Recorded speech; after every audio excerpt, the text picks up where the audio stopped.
I made a bet today that the temperature would not go above 36 degrees. As long as I get my money. Nuclear weapon detonation in 2025. Bets on a nuclear detonation sparked outrage. Prediction markets are out of control. Here's how they function. Will the National Security Advisor Mike Waltz resign before May? Do you think Doge will audit Fort Knox by then as well? Those aren't questions that I'm asking. Rather, if you're convinced of any of those and you want to put your money where your mouth is, you can do so on Kalshi. That is the blossoming prediction market where you can wager on anything from politics to sports to tech and science. What do you think you've hit on here, generally speaking, Tarek? I looked to start the company when I was spending time in Wall Street at Goldman Sachs and Citadel and other financial institutions. And what I saw is that what people really care about and have opinions about and what they're really worried about, they're not things like what is the price of this stock option or what is this, how do we price the swap? It was like, will Brexit happen? Will Donald Trump win the election? Will it rain tomorrow? And, who's going to win the Oscars? Those are the things that people can relate to, and we want to build a financial market that is for everyone, not for a select elite few. I gotta stop him right there. What is bro talking about? What do you mean the select elite few? When I was 18 years old, when I had just graduated college, I got savings bonds from my grandparents. I was able to buy Dogecoin. I was able to buy a Twitter stock. I could open up a Robinhood account easily. You can open up a Vanguard account. You can open up a Robinhood. You can easily invest in all stocks, okay? I don't know what he's on about, but I'll let him finish. So we were a financial market. It's like a stock market, but you trade on politics, you trade on weather, climate, economics, sports, and so on. In the election, we saw billions traded on the election. I think this, since then, the exchange has been scaling and growing at an astronomical pace. It is the fastest growing asset class in exchange in the US today. So the ceiling, I think this can rival the stock market in 5 to 10 years.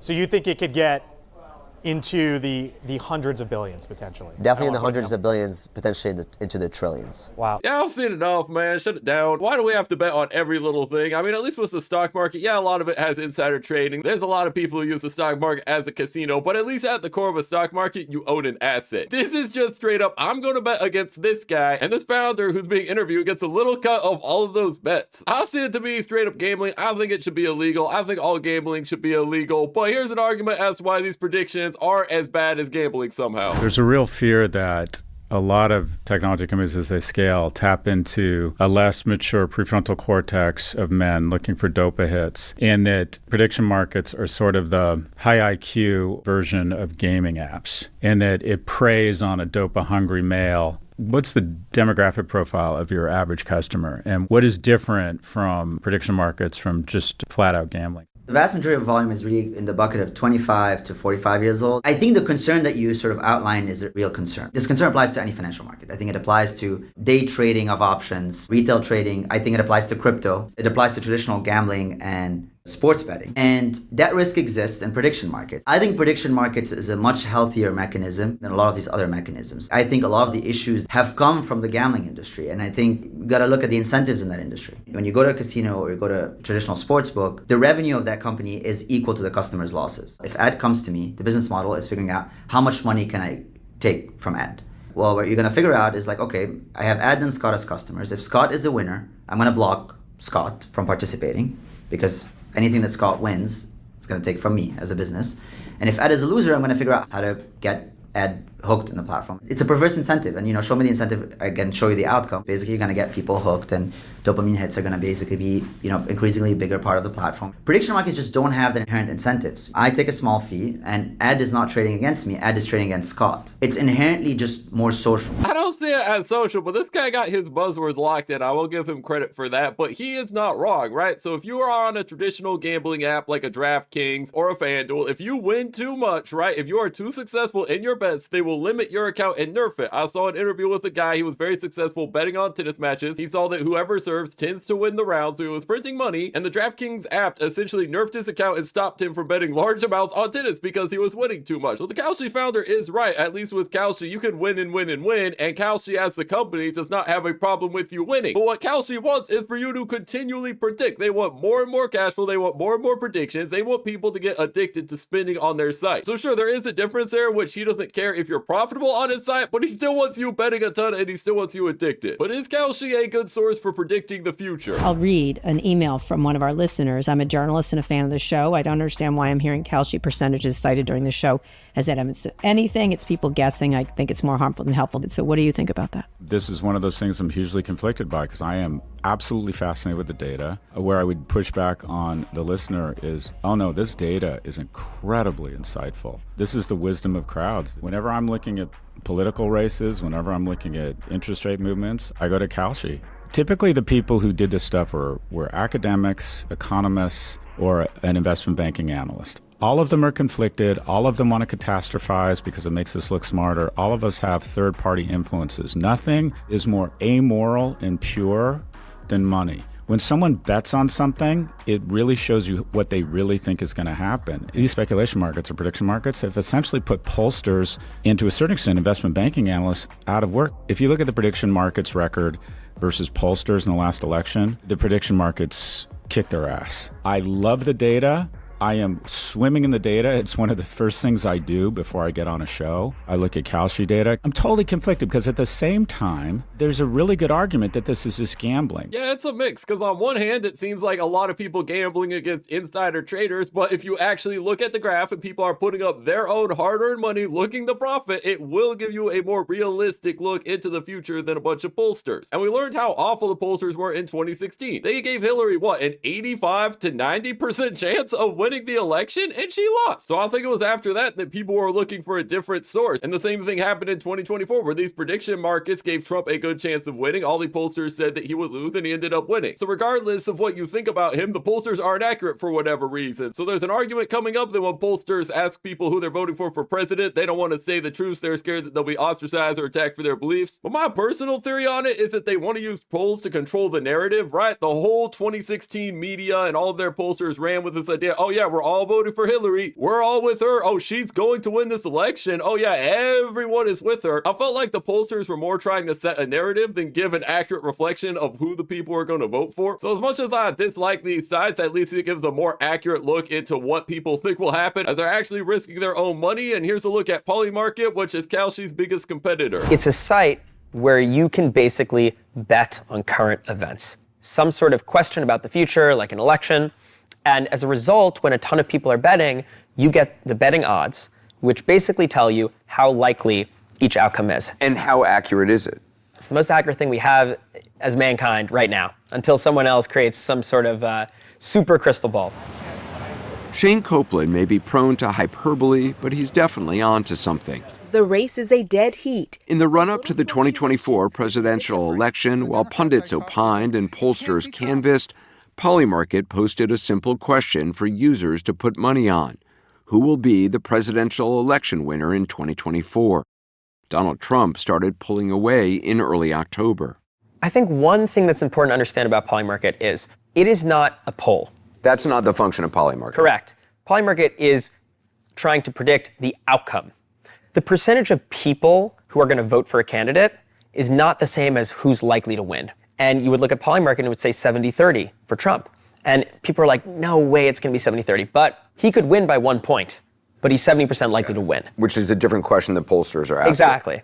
But it's the question people actually want to know. By the way, we brought off... Polymarket posted another question months before President Biden's disastrous debate.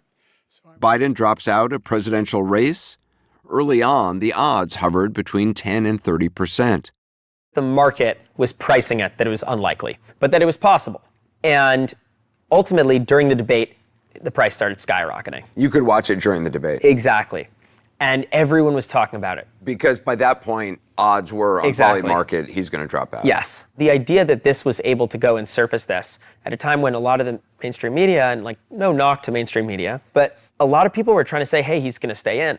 So the fact that Polymarket was able to be the signal through the noise there was our first step on the scene of mainstream politics. Yeah, I think there's a lot of truth to that. Like I said, the lamestream media will set their narrative and then push it and push it and push it, and they'll just hope that people go along with it, versus on Polymarket, hey, we're going to give you a real-time chart of where people are actually placing their money. So I remember with the whole Sleepy Joe thing, yeah, the lamestream media covered up this guy had a severe cognitive decline. Anybody who spent any time on X saw it. If you were at all online, you saw all the clips of Sleepy Joe nodding off. He was not cognitively there. Whether you're a Democrat or a conservative, you have to agree. And it was especially glaring on the debate stage, so the Polymarket accurately reflected that. So while at least we're getting better information, these sites allow for a ton of insider trading. Before you place any prediction market bets on the Super Bowl, take a look at this chart that compares how much people lost on prediction markets versus traditional gambling. It shows something pretty shocking. People lose more in the first 3 months trading on prediction markets than they do on traditional gambling by a lot. Another analysis last year showed 70% of people lost money on prediction markets, and less than 0.04% of traders captured the vast majority of the profit. If prediction markets are a truth machine, as executives suggest, and more accurate than polls, what's going on here?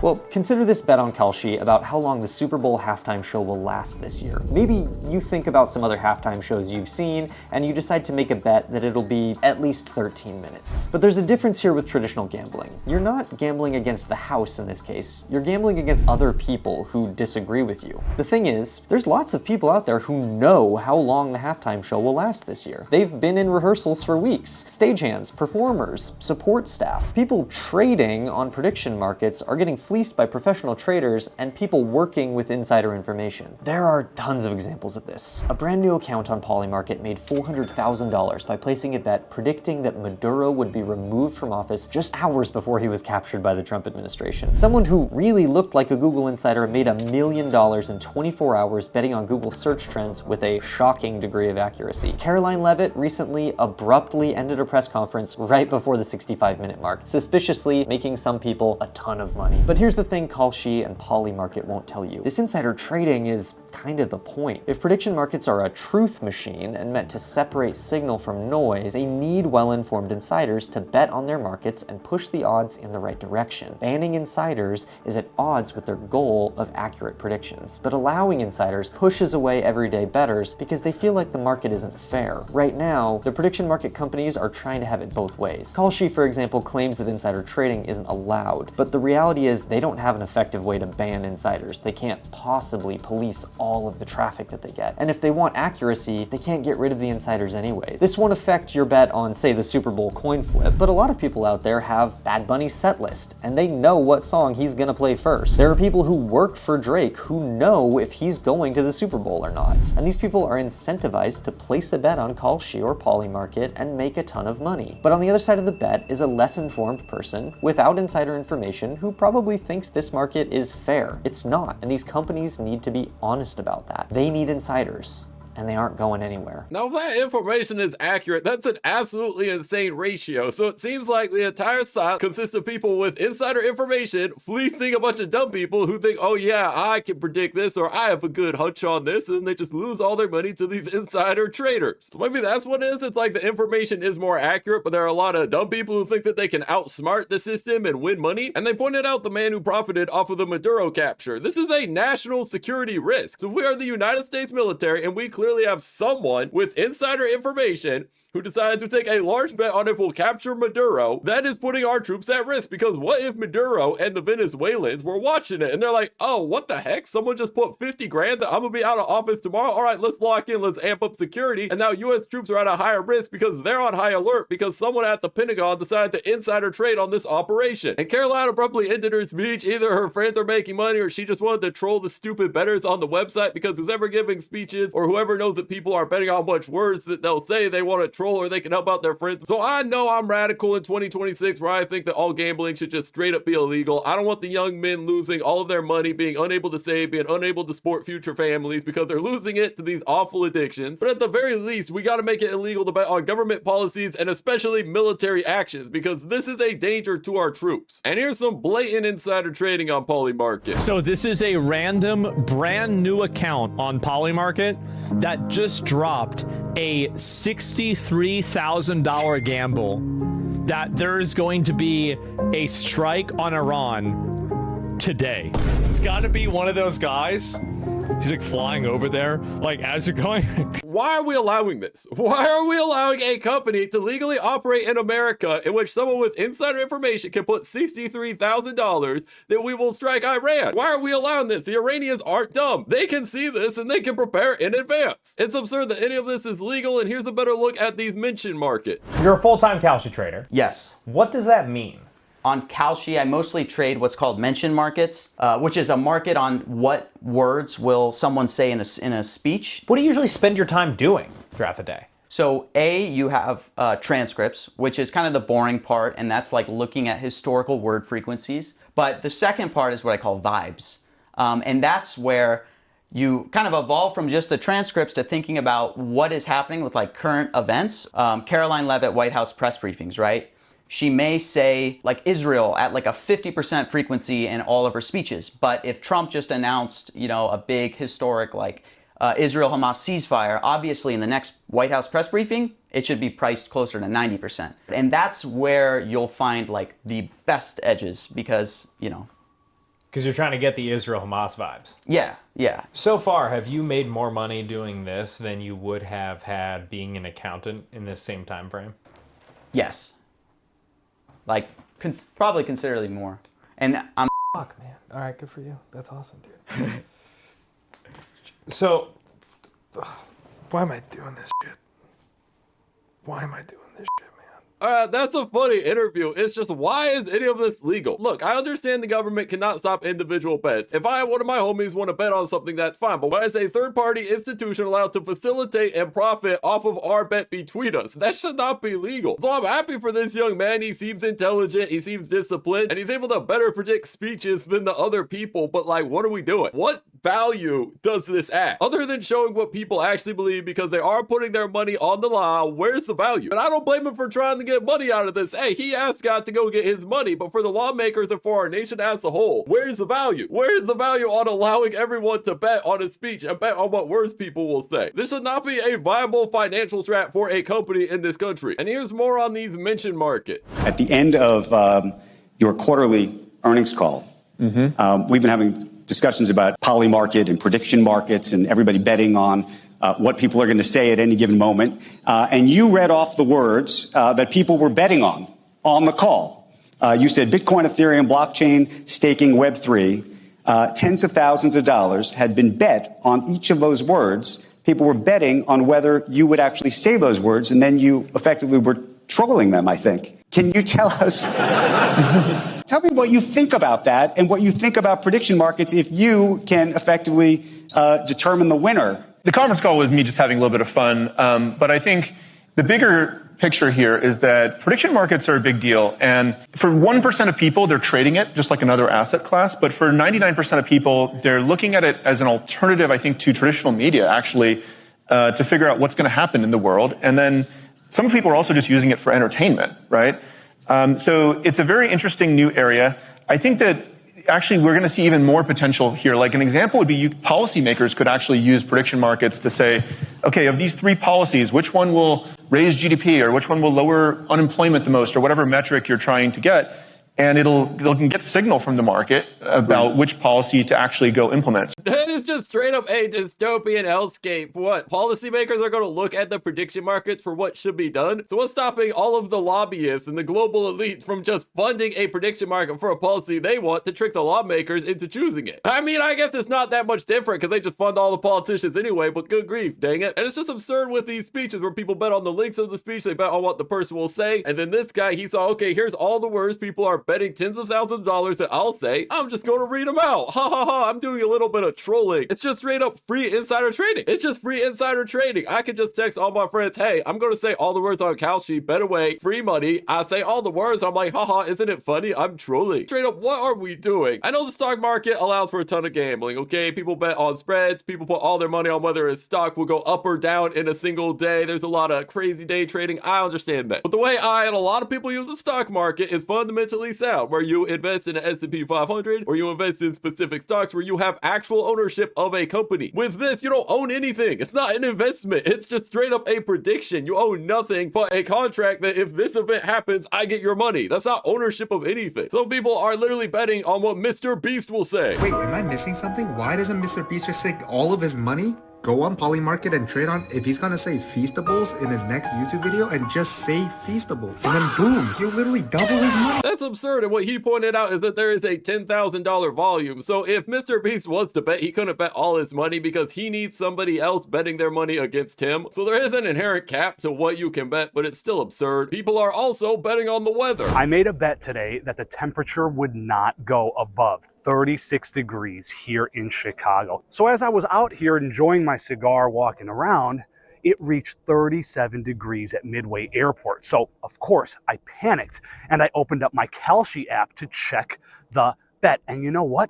My bet was still alive. Well, what happened? I was able to immediately trade out of my bet. I was able to book about an 8% profit, and I ended up winning money even though I technically lost the bet. Now, why did that happen? Because platforms like Kalshi are prediction markets. They are exchanges. They have two-sided markets. Because this market was such a small localized market, I was able to get in there and close my contract, meaning I technically still won money, even though I technically lost the bet. Now, this is only possible in prediction markets, but this is a brand new way, not only to just wager, but to express opinions in the marketplace. So if you're the only one in Chicago who thinks it's a beautiful day today, you can bet on it. I can't lie, a cigar walk in the middle of the road in the winter looks pretty based, okay? I hope I'm comprehending this correctly. I know I'm not the brightest person. I'm guessing the temperature that day ended up going higher than 37, so he essentially got out early. It's like if you bet on a football game, let's say you bet on the famous Patriots-Falcons Super Bowl back in the day when the Falcons were up 28-3, you could cash out your bet early, so you'd still make a profit. It would be more profitable if you played it out to the end, but you could cash out your profits early, and then since Tom Brady came back, anybody who held on to their Falcons bet would lose all their money. So that's my understanding of it, but like, what are we doing? What's stopping the weatherman from insider trading? Genuinely, right? There's someone at the weather station. He can set the weather. Let's say the weather is 71 degrees. What if I just lie? What if I just put it at 70 because I'm insider trading? And plus, the weatherman doesn't even have to win all of his bets. My beautiful AI review says Polymarket has a 2% fee on winning bets. So as long as the weatherman wins 55% of his bets, he's going to be in the green. And I assume we can win a lot more of that. I mean, we just got to get better hobbies. Like, let's just go for a nice cigar walk and not bet on the weather. I mean, the cigar walk looks pretty based. I'm not getting over that point, but like, why do we have to bet on weather? We gotta find better hobbies, man. But worse than weather betting, people are betting that a nuke will be dropped on our heads. As long as I get my money, prayer emoji, nuclear weapon detonation 2025. Like I said before, anything war related or government policy related should be outlawed. Here's more on the nuke issue. Critics say one site went too far, taking bets on the possibility of a nuclear detonation. The platform Polymarket has been accepting bets on the likelihood of a nuclear detonation anywhere around the globe since late last year. It had already taken nearly $250,000 in wagers of people betting when or if it would happen. But a spike of bets on the timing of U.S. strikes in Iran have led to recent public scrutiny, and those bets on a nuclear detonation sparked outrage online. Polymarket has now taken down that betting option. So from my understanding, it wasn't even made illegal. There was just a bunch of public backlash, and Polymarket wants good public approval, so that's the only reason they removed nuclear bomb betting. Why is the company allowed to facilitate nuclear war bets? Because the only way for the yes people to profit is if an entire city gets wiped out and thousands of people die. And I know people levy similar criticisms on Raytheon and Boeing, which I do believe I own as I'm invested in the S&P 500, but at least with them, there's value in having weapons, and we need to have the top military in the world because we have a lot of enemies. So at least there is a moral, reasonable argument into having great weapon manufacturers versus something like this. It's just straight up a nuclear bomb has to be dropped on people's heads. It's not about defense. It's not about protection. It's straight up betting on death. There is some good news. These prediction markets could have future legal issues. A federal judge in Ohio has ruled that prediction markets are evading the law. NPR's Bobby Allen reports there are more than 20 federal lawsuits pending over the future part of the betting craze. U.S. District Judge Sarah Morrison says apps like Kalshi and Polymarket are no different than gambling. Kalshi argued it should not be regulated like a gambling operation because it's technically a type of futures contract, not a gambling site. But billions of dollars are spent every week on Kalshi, where people bet on who will win the latest season of Survivor, whether Trump will say Midnight Hammer, and how many times sports announcers will say the word foul. In her ruling, Morrison wrote, treating this as anything other than gambling is absurd. Kalshi says it plans to appeal. Nearly $6 billion was traded in the past week on Kalshi and Polymarket, which is up nearly 2,000% from last year. I don't disagree at all with the judge. I think it's straight up gambling. And while I don't feel any sympathy for the gambling companies, I think that they should all be made completely illegal. They're being treated completely unfairly. They had to spend millions of dollars lobbying all over the place in order to legalize their sports bets. Now Polymarket and Kalshi pull up and they say, oh, it's not gambling because we don't care if you win or lose. We're just facilitating predictions. And now they're gaining all this profit and skirting all the gambling regulations that these other companies have to freaking deal with. So hopefully at the very least, these markets get regulated like the gambling companies and we can get rid of all this war gambling and insider trading. So please comment down below your thoughts on this market. Click here to see insane crypto losses. Now you have reached the end.